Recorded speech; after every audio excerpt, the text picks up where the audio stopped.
Merci, maître de cérémonie. Je voudrais saluer mes amis journalistes. Chers amis, nous sommes réunis cet après-midi pour parler de l'enrôlement sur la liste électorale, édition 2024. Ils ont dit 2023, 2024, mais 2024. Aujourd'hui, c'est avec un sentiment de responsabilité et d'engagement que je me tiens devant vous et devant tous les Ivoiriens. En tant que président exécutif du PPACI, pour vous parler de la fin de l'opération de révision de la liste électorale. Dans notre pays où les populations aspirent au développement et à la paix, cette opération devrait être un processus simple pour permettre ou pour mettre à jour le fichier des électeurs. Mais la leçon que nous en tirons, que j'appelle moi ici la leçon principale, que nous tirons de cette opération, est que le gouvernement et la CEI veulent empêcher des milliers d'Ivoiriens de participer au vote de 2025, en leur déniant leur droit fondamental de citoyen, c'est-à-dire le droit de vote. Il est essentiel que cette opération ait été menée de manière transparente et équitable pour assurer l'intégrité du processus électoral de 2025 en Côte d'Ivoire, tout en garantissant la place des Ivoiriens dans cette démarche. L'opération cruciale de la révision de la liste électorale, initialement prévue du 19 octobre au 10 novembre 2024, a été prolongée d'une petite semaine et s'est achevée le dimanche 17 novembre 2024. Sur un objectif ambitieux, je veux dire ambitieux, de 4,5 millions d'Ivoiriens à enrôler, la commission électorale indépendante n'aura réussi à inscrire qu'environ 800 000 citoyens. Ce chiffre est non seulement décevant, parce qu'en matière d'élection, une voix est une voix, mais il soulève aussi des questions fondamentales sur la lisibilité et la transparence du processus électoral. Alors nous allons parler de l'opération elle-même. Le grand thème de notre exposé porte sur l'opération de révision de la liste électorale telle que menée, qui n'a jamais inspiré confiance au PPACI.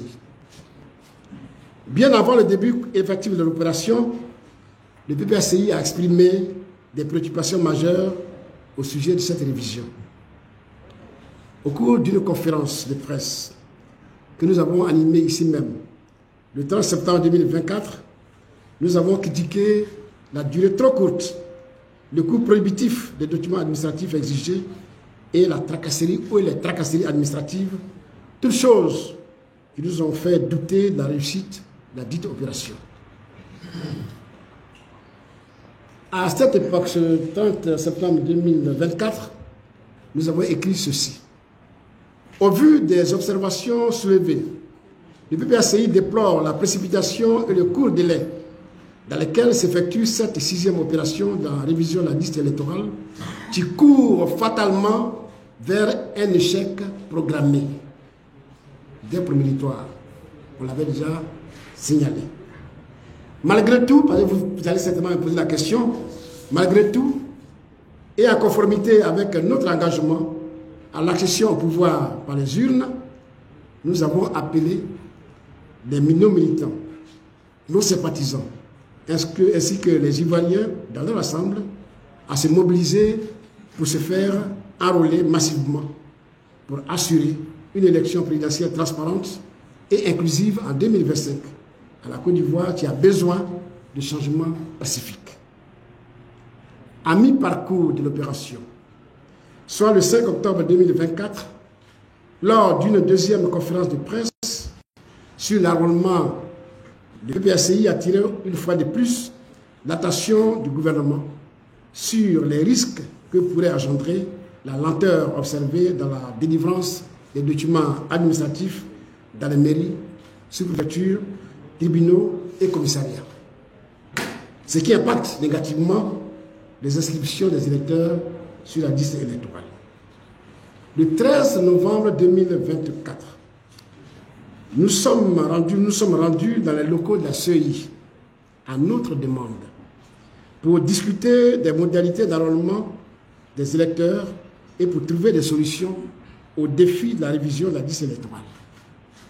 Le PPACI a pu exprimer ses préoccupations au sujet des obstacles administratifs et des anomalies observées dans le processus d'enrôlement. Les derniers jours de l'enrôlement ont permis de révéler un engouement autour de l'inscription sur la liste électorale. Les équipes de la CEI étaient débordées. La plupart de ceux qui ont pris d'assaut les centres d'enrôlement à la dernière minute sont des primo-votants. Ce sont des jeunes, mais c'est aussi des adultes qui ont décidé de venir se faire enrôler parce que l'enjeu était grand.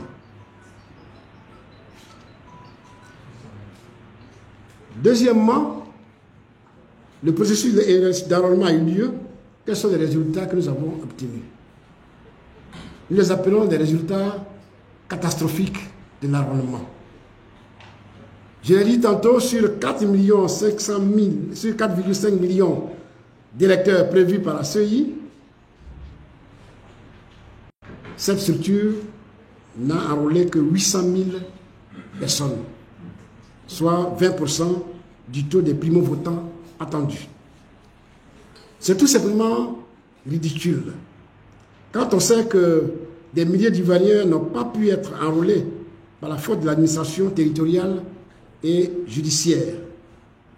Vous savez très bien, les demandes de documents administratifs n'ont pas été satisfaites jusqu'au dernier jour.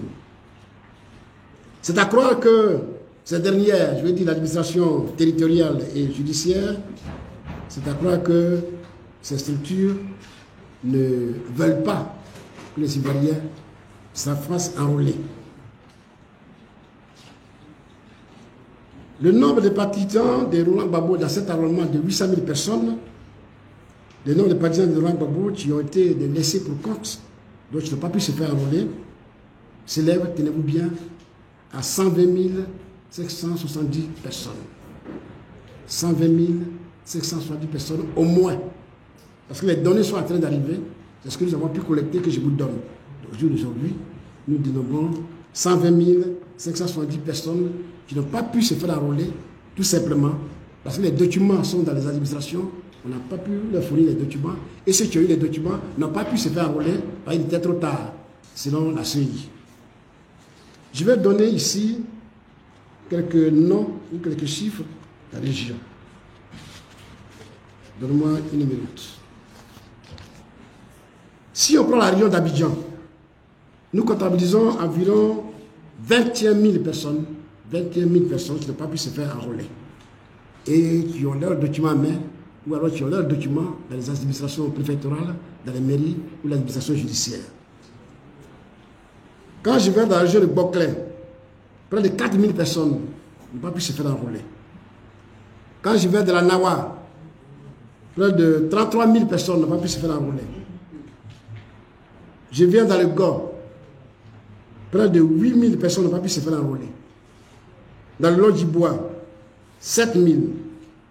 Dans la Mé, 4 000. Kavali, 10 000. Et dans la Maraoué, 10 000. Je sautais le Haut-Central, qui dénombre à peu près 8 000. C'est tout ça qui fait 120 000 à 125 000 minimum au jour d'aujourd'hui.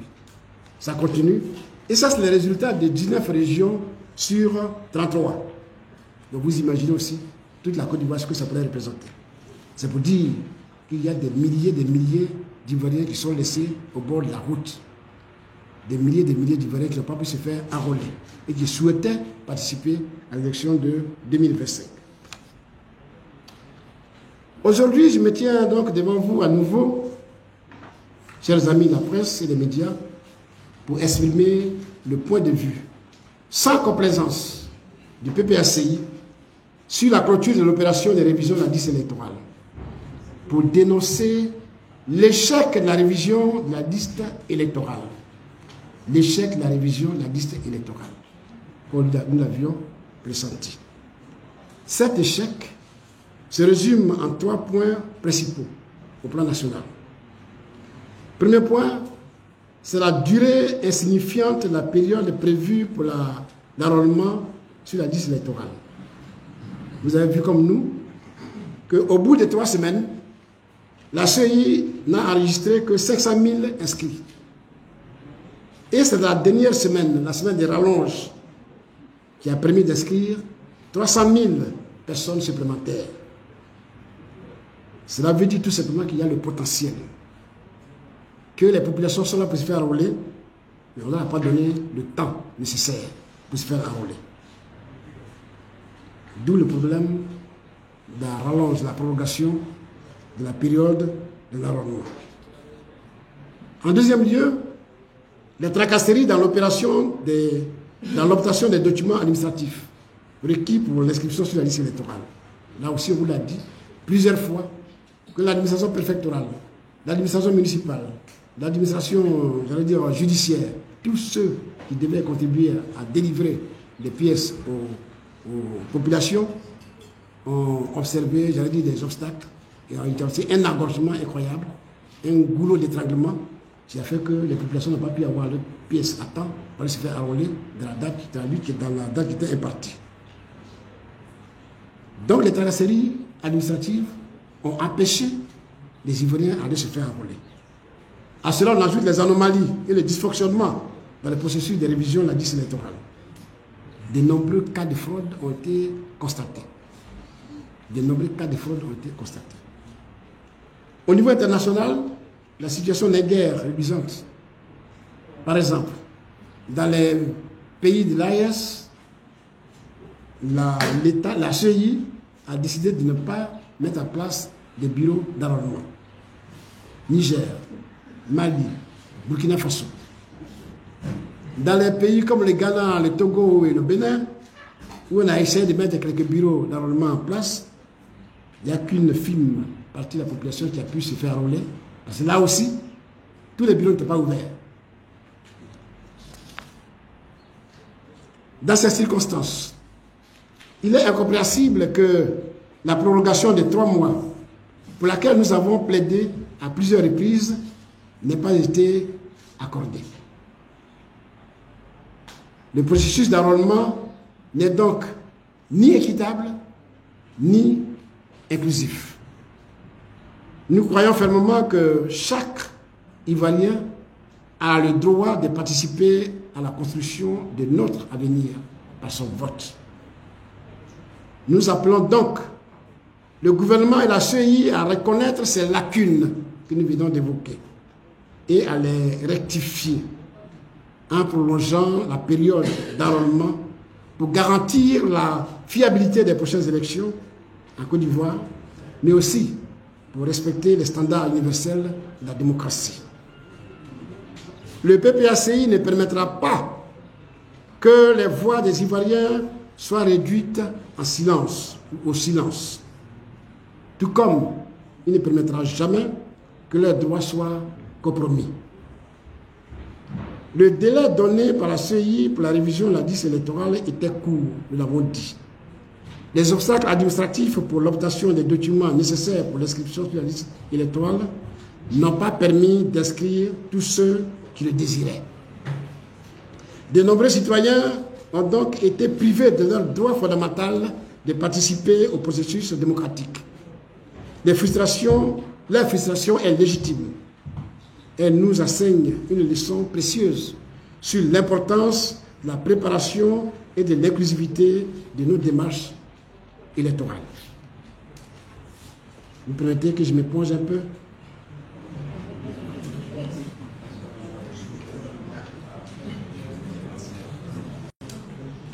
C'est les aléas du direct. Il faut en tenir compte.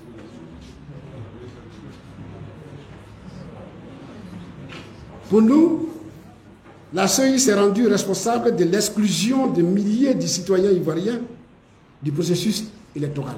Il faut bien le noter. La CEI s'est rendue responsable de l'exclusion de milliers de citoyens ivoiriens du processus électoral. Et cela est inacceptable. Il est clair que si la révision de la liste électorale, qui est la première étape du processus électoral, est bâclée, l'élection sera forcément bâclée. On est tous d'accord. On se dirige encore, et comme toujours, vers un braquage électoral. Parce que tout ça est fait à dessein. Nous ne l'accepterons pas. Nous ne l'accepterons pas. Le peuple ivoirien sait pouvoir compter sur le PPACI. Parce que nous n'avons jamais détourné le regard face à l'injustice et parce que nous avons toujours défendu les principes de liberté et d'égalité. Je tiens à rappeler que notre engagement pour une élection inclusive et transparente reste inébranlable. Nous allons continuer à travailler pour garantir que chaque Ivoirien ait la possibilité de participer au processus électoral sans entrave. Les Ivoiriens sont bâillonnés, meurtris, attristés par l'interdiction qui leur est faite de s'inscrire sur la liste électorale. Ils veulent utiliser leur droit à se déterminer et à décider de leur avenir. Ils veulent s'inscrire sur la liste électorale. Notre démocratie mérite mieux. Il est de notre devoir collectif de faire en sorte que chaque voix compte. C'est pourquoi, devant l'échec de l'opération de révision de la liste électorale qui s'est déroulée du 19 octobre au 17 novembre 2024, le PPACI dit ceci. Premièrement, le PPACI continuera de réclamer une prolongation de 3 mois au moins de la révision de l'opération de révision de la liste électorale pour permettre à tous les Ivoiriens de s'inscrire sur cette liste. La mauvaise gestion de la liste électorale constitue pour nous les prémices de danger qui se profilent à l'horizon et la responsabilité de la CEI sera pleinement engagée. Le PPACI exige l'application de l'article 6 du Code électoral en 2025, c'est-à-dire une révision juste et équitable de la liste électorale. Cela pourra se faire au mois de février ou au mois de mars 2025. C'est pour répondre à ceux qui trouvent les justificatifs pour arrêter le processus d'enrôlement. Le PPACI exige la dissolution ou la réforme en profondeur de la CEI. Pour ce que nous venons de constater, que la CEI a été incapable de mener à bien le processus de l'enrôlement. Le PPACI exige un audit complet de la liste électorale actuelle pour vérifier sa fiabilité. Le PPACI exige l'application effective des mesures de gratuité des documents administratifs nécessaires pour l'inscription sur la liste électorale. Le PPACI attire l'attention du gouvernement ivoirien sur les risques d'exclusion de nos concitoyens que peut engendrer une mauvaise liste électorale et sur la responsabilité de la CEI devant des troubles éventuels. Le PPACI dénonce les pratiques frauduleuses qui ont été observées tout au long de cette opération de révision de la liste électorale. Il s'agit de la transhumance des électeurs, du trafic d'influence, du monnayage des récépissés et la corruption tout court. Enfin, le PPACI affirme haut et fort son engagement sans faille pour des élections justes, transparentes, inclusives et crédibles. En un mot comme en mille, le PPACI ne laissera pas cette affaire comme on le dit chez nous. Le PPACI ne laissera pas cette affaire. Nous irons jusqu'au bout, parce que le président Laurent Gbagbo est notre candidat. Chers amis, je vous remercie pour votre aimable attention.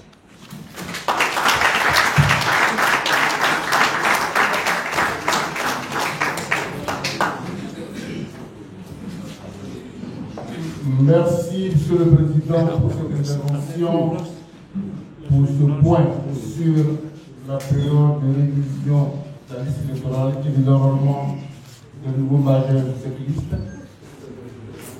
Amis de la presse, il vous revient maintenant à vous de poser les questions qui vous sont utiles pour que le conférencier idée davantage. Je vais demander à mon collègue Sylvain de faire passer le micro. On vous passe le micro. Vous vous présentez votre organe et vous posez la question. Je souhaite qu'on soit court dans les questions. Okay. On va en prendre par lot de 3 pour que le conférencier puisse répondre. Le président puisse répondre au fur et à mesure. On y va. Je suis Gaufre Masago du journal La Nouvelle Alliance. Je suis le président exécutif du PPACI.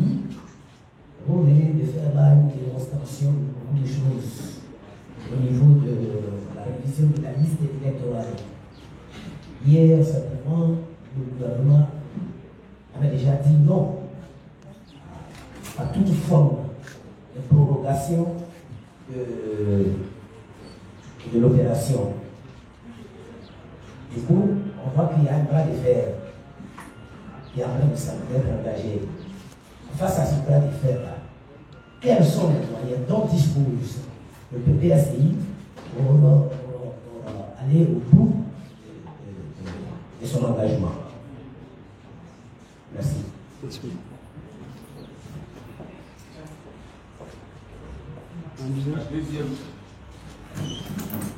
La deuxième question.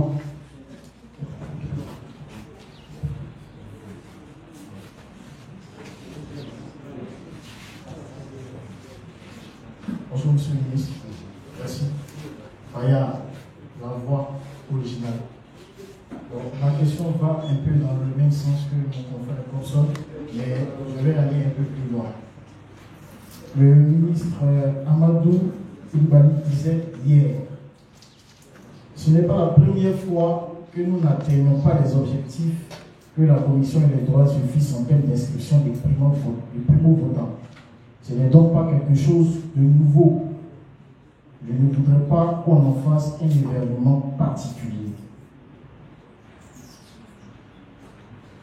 Alors, je m'arrête là. La question est de savoir, Monsieur le ministre, avec cette sortie, on pourrait être amené à penser que le gouvernement ne prolongera pas cette opération. Alors, quelle est votre analyse sur cette sortie du gouvernement quand on sait qu'on ne pourra rien faire, selon eux? Merci, Monsieur le ministre. La troisième question.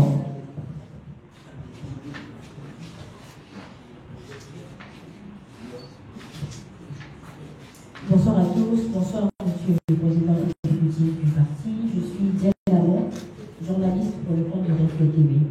Alors, vous avez à plusieurs reprises dénoncé certaines actions de la Commission électorale indépendante qui seraient de connivence avec le gouvernement actuel.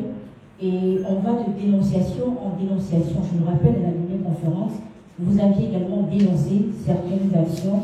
Et ma question serait de savoir quelles sont vos appréhensions concrètement par rapport à la réalisation du président Laurent Gbagbo sur la liste électorale. Merci. Ok, Monsieur le Président, vous allez procéder à ces 3 premières questions et on reviendra vers la presse pour d'autres questions. Merci beaucoup, chers amis. La nouvelle question. Le gouvernement a dit non à la prolongation des périodes d'enrôlement. Nous avons demandé, effectivement, le gouvernement dit non. Non seulement il a dit non, mais il a donné des raisons. J'ai ouï dire qu'il a dit qu'on ne peut pas faire les enrôlements, on ne peut pas faire la prolongation de façon permanente. Quelque chose comme ça. Mais ce qu'ils disent, eux, c'est qu'ils n'ont pas de moyens pour organiser pendant longtemps la révision de la liste électorale. Moi, je vais dire une chose très simple. Je ne veux pas être méchant, mais j'ai l'impression que parfois, nos gouvernants ne savent pas ce qu'ils veulent. On ne demande pas la prolongation de l'opération pour le demander. Nous demandons la prolongation parce qu'il y a un enjeu. Pendant longtemps, ils ont été candidats tout seuls. Ils pouvaient réviser la liste électorale comme ils veulent. C'était un cuisine intérieur. Ça ne nous disait rien, parce que nous, on n'a jamais participé à ces élections-là. On s'y est mis au mois de septembre dernier, tout simplement pour voir comment ils fraudaient. Et on a vu comment ils fraudent. Moi, si vous parle, j'ai été battu dans ma circonscription, donc je sais comment ils fraudent. Et comme on sait maintenant comment ils fraudent, ils essaient de trouver d'autres manières détournées pour frauder de façon, dire, intelligente, en faisant obstacle à l'inscription des électeurs sur la liste électorale. Je vous ai parlé de 120 000 personnes, pour ce qui nous concerne.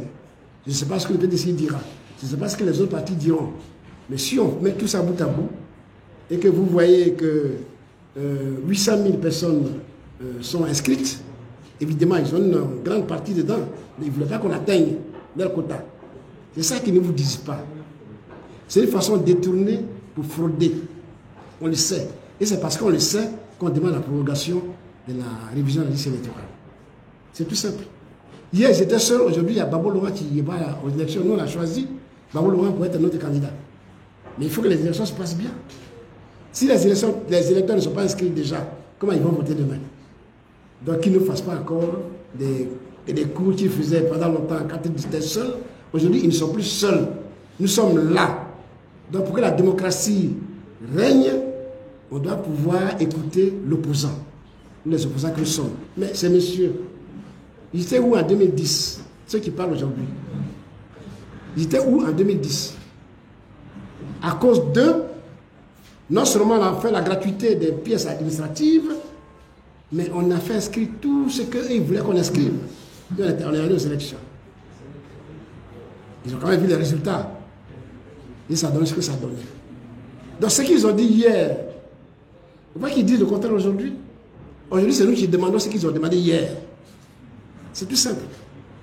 Donc le ministre, porte-parole du gouvernement, le jeune frère, il n'a qu'à être un peu calme. Il n'a qu'à être un peu calme. Parce que souvent qu'il répond aux gens de façon violente, de façon arrogante. C'est un ministre dont je le respecte, mais qui nous respecte aussi. Qui nous respecte aussi, un peu. Je veux dire que donc nos camarades, enfin nos frères qui sont au gouvernement sont dans leur rôle. Des gens qui sont au gouvernement qui veulent rester là éternellement. On ne peut pas faire la prolongation éternellement, mais nous aussi on ne peut pas laisser le pays être éternellement dirigé par d'autres personnes que les Ivoiriens ne veulent plus. Donc dans les éternellement, là, chacun a sa vision. Nous, on veut qu'il y ait l'enrôlement de tous et pour tous, pour que la liste électorale soit fiable et qu'on aille à des élections démocratiques, apaisées, inclusives, transparentes et crédibles. C'est tout. C'est tout.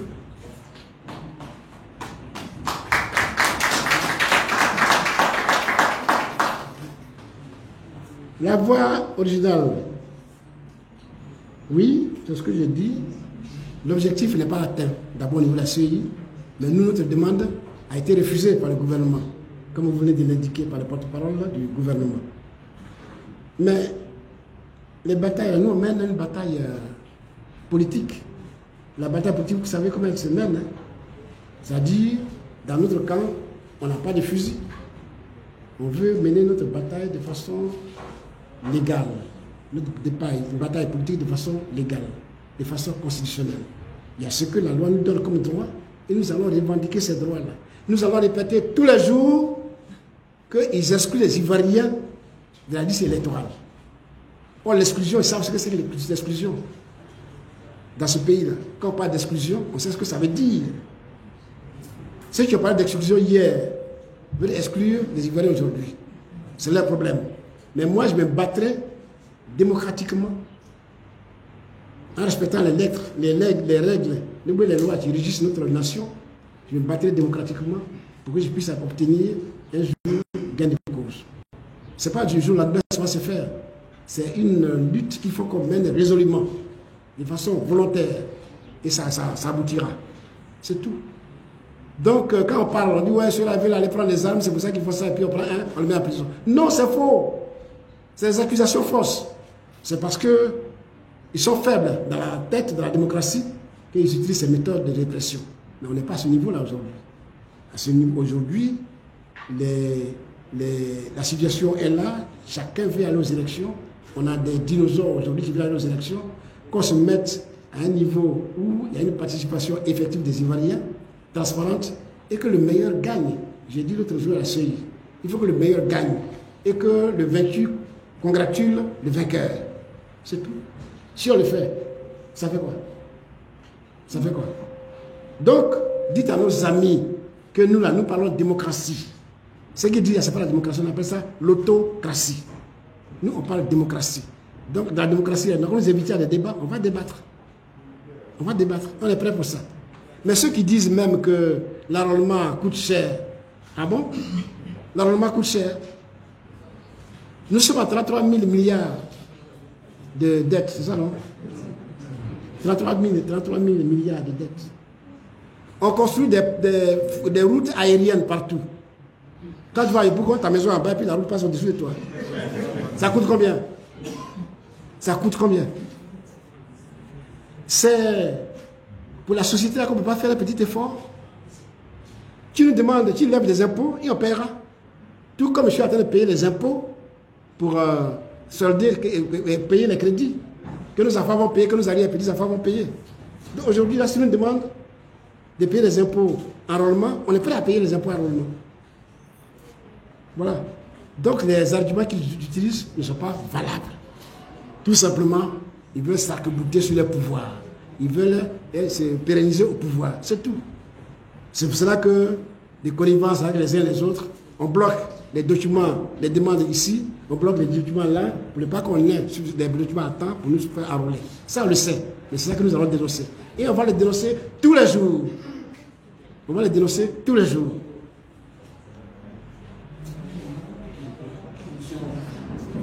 Président, je pense qu'on passe au... On a pas le tout? Oui, madame, j'ai un peu répondu à votre question, hein, madame la TV. Non? Vous avez dit que quelle est notre appréciation? Voilà. Oui, la réaction du président Laurent Gbagbo, ça ne souffre d'aucun doute, chers amis. Le président de la CEI a dit une phrase l'autre jour que j'apprécie à sa juste valeur. Il a dit que ces choses-là se règlent à l'abri des regards indiscrets. Moi, ça me suffit. Ça me suffit. Moi, ça me suffit. Hein? Voilà. Ça me suffit. Par l'objectif est que le président Laurent Gbagbo soit non seulement sur la liste électorale, mais qu'il soit candidat. Non seulement sur la liste électorale, mais qu'il soit candidat. Et que ça soit clair. Donc, je m'attire à la réponse du président de la CEI qu'à partager l'ensemble des commissaires avec nous. Donc, bon, chers amis, sur l'inscription du président Laurent Gbagbo, c'est depuis longtemps qu'on est dans ce combat. Maintenant, on attend des sons qui nous apaisent. Je pense qu'on peut y aller. Il y a de l'espoir. Merci beaucoup. On va repartir pour 3 autres questions, s'il vous plaît. Le micro s'est là-bas, c'est bon? Le micro est là-bas? Il faut demander à LG, c'est lui qui n'a pas. C'est LG qui n'a pas mis. Il n'a pas climatisé. Merci. Bonsoir, Monsieur le Président. Bonsoir à toutes et à tous. Je suis Gislain Koulibaly de Radio de la Paix. Alors, ma question est relative aux personnes du parti qui n'ont pas pu, du PPAC qui n'ont pas pu s'enrôler. vous l'avez signifié, ça a été dû au bref délai, on va dire normalement 120 570 personnes selon ce que j'ai pu noter. Est-ce que c'est le chiffre définitif et comment est-ce que vous avez procédé justement pour avoir ce nombre de personnes-là, la méthodologie en tout cas, est-ce que vous pouvez nous l'expliquer un tout petit peu? Et puis l'autre question, c'est concernant les pays de l'AES, où malheureusement il n'y a pas eu la possibilité pour les ressortissants ivoiriens vivant dans ces pays-là de s'inscrire, l'incidence d'une telle action sur le processus électoral. Merci bien. La deuxième question.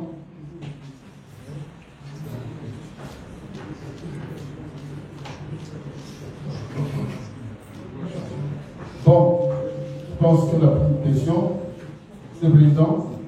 Merci beaucoup, notre ami de la radio de la paix. 120 000 personnes pour l'instant dans le camp PPACI qui ne sont pas enrôlées. Ce sont les données que nous avons collectées dans nos différentes fédérations, nos différentes régions. Et ça continue de venir. Parce qu'au jour d'aujourd'hui, je ne suis pas en mesure de dire si tous les fédéraux ont donné les résultats que nous avons demandés. Mais pour les faire enrôler, ce n'est pas compliqué. Ils refusent de la prolongation de la période d'enrôlement actuelle. Mais la loi nous donne l'occasion de faire un enrôlement en 2025. C'est la loi qui le dit, ce n'est pas moi. Donc la bataille que vous me demandiez là, c'est aussi ça. Qu'est-ce que dit la loi? Que dit la loi? Ou que disent ceux qui sont censés surveiller la loi? Moi, en 2027, je suis à mesure de réclamer la révision de la liste électorale. Donc si on ne l'a pas fait, 2025 elle est là pour le faire. 2025 elle est là pour le faire. Et je propose, je crois vous l'avoir dit, je propose le mois de mars et février. Parce que là aussi, ils vont nous rétorquer que oui, quand on fait l'enrôlement, il y a un délai de, comment on peut appeler ça, de contestation, mais ça, c'est pas ça qui est le problème. Contestation, c'est pas grave. Ce qu'il faut faire, s'ils veulent tenir compte de la date des élections en 2025 octobre, si on finit l'enrôlement fin mars, on a tout le temps nécessaire pour faire le traitement, pour faire la réclamation et pour sortir la liste provisoire et la liste définitive. On a tout le temps. C'est les hommes qui travaillent, c'est les hommes qui fixent les dates. Ces mêmes personnes, pour l'intérêt national, ils peuvent fixer d'autres dates et se mettre en mission pour réaliser ce qu'on leur a demandé de réaliser. Donc pour moi, ces arguments ne valent pas. Ces arguments ne valent pas. On peut bien organiser la révision de la liste électorale en 2025, au mois de février et au mois de mars, pour être dans le temps comme ils le disent. Donc voilà, les gens utilisent tous les moyens pour embrouiller les Ivoiriens. Il n'est pas question d'embrouiller les Ivoiriens. Nous avons tous participé à des élections. Moi, j'étais membre de la COSUR en 2000, membre de la COSUR. On sait ce qu'on a fait dans ce pays. J'étais membre de la CNE, et puis après j'ai démissionné. On sait ce qu'on a fait dans ce pays. Donc, ces choses-là, on les connaît. On a des experts en la matière. Donc, ce n'est pas de nous qu'ils parlent. C'est-à-dire, comme ils sont assis là, ils peuvent toujours parler, mais ça n'a aucun effet sur nous. Les données sont simples. Faire enrôler quelqu'un, ils nous ont donné 3 semaines. Pourquoi ils ne nous donneront pas les mêmes 3 semaines en chose en 2025? Et comme les gens sont prêts, on va les harceler, on va les accueillir, on va les submerger, et ils vont nous inscrire. Ce que je n'aimerais pas qu'on fasse, c'est que tu aies des documents, et on dise que tu es arrivé en retard, on ne te prend plus.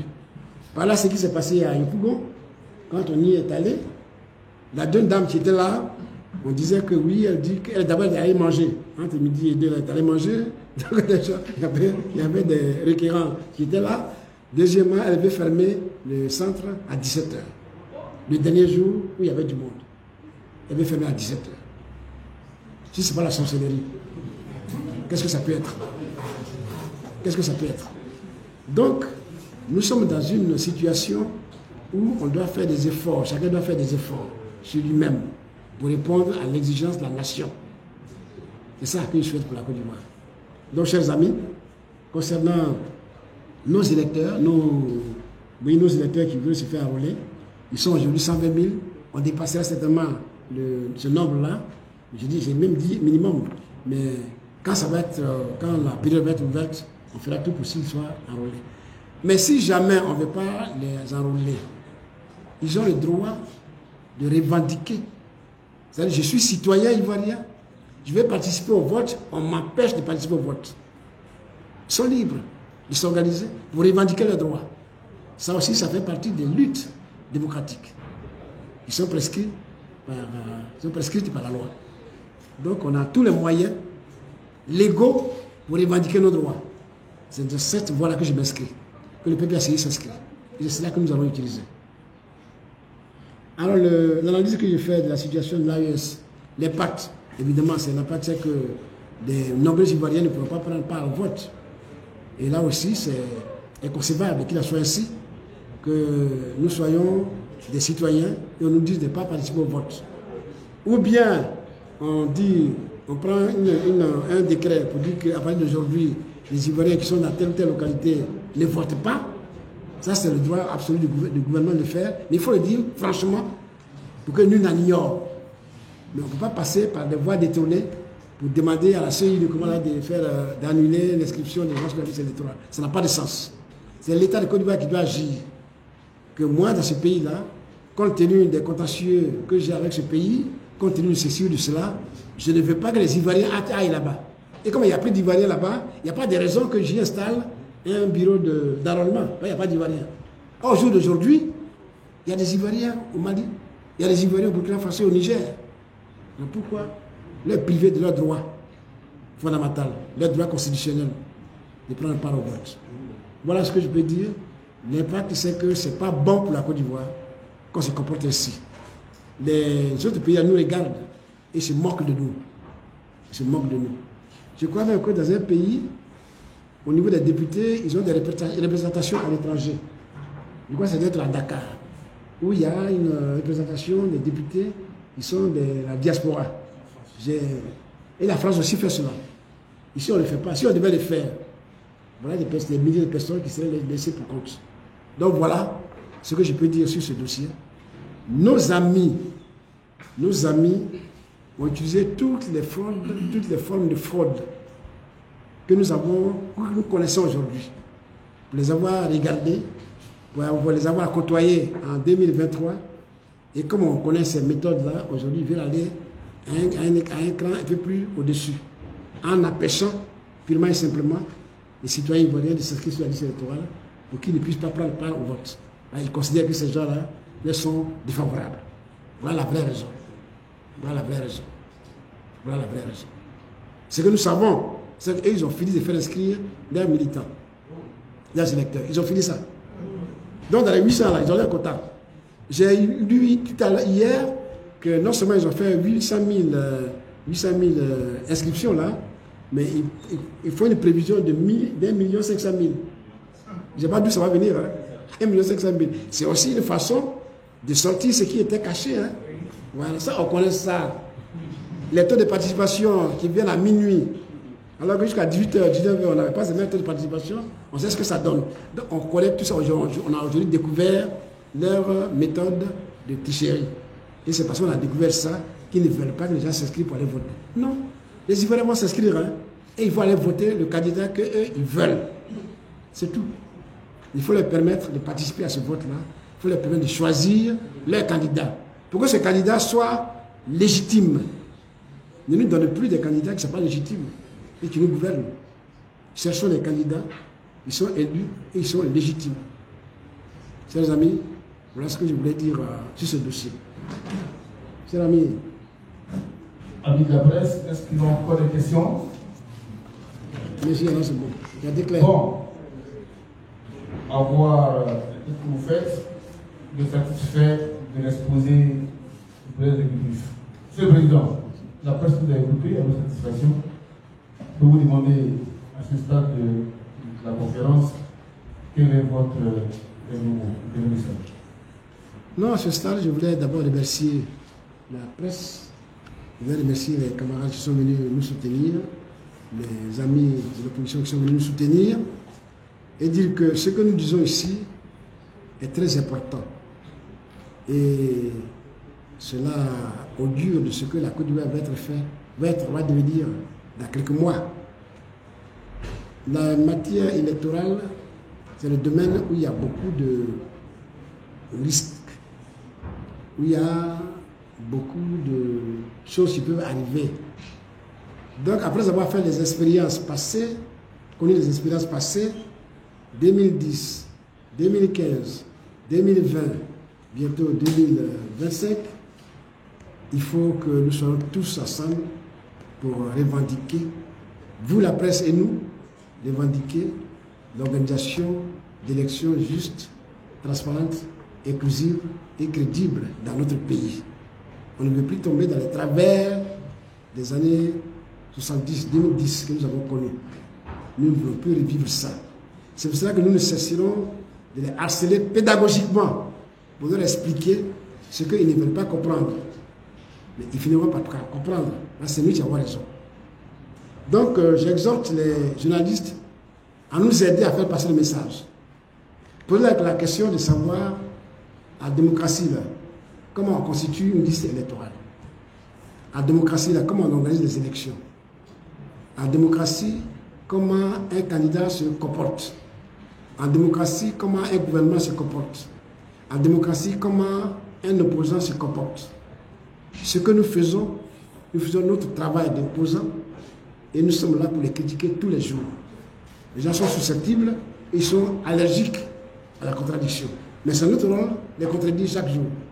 Et pour les élections, là, on ne va pas les laisser tranquilles. Pour les élections 2025, là, on ne les laissera pas tranquilles. Il faut que ce soit clair. Nous allons répéter tous les jours ce que nous venons de dire, jusqu'à ce que ça trouve une solution. Ils peuvent refuser aujourd'hui, mais à force de répéter, ils finiront par céder.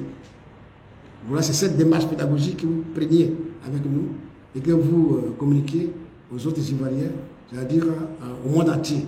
Pour dire qu'en Côte d'Ivoire, il y a un parti qu'on appelle le PPACI qui est engagé résolument dans son pays, dans le processus d'organisation d'élections justes, transparentes, inclusives et crédibles. On est engagé et on ira jusqu'au bout. Je vous remercie, camarades. Bienvenue à tous. Merci, Président. Merci aux amis des partis politiques présents ici. Merci aux autorités du parti. Merci à vous, à la presse.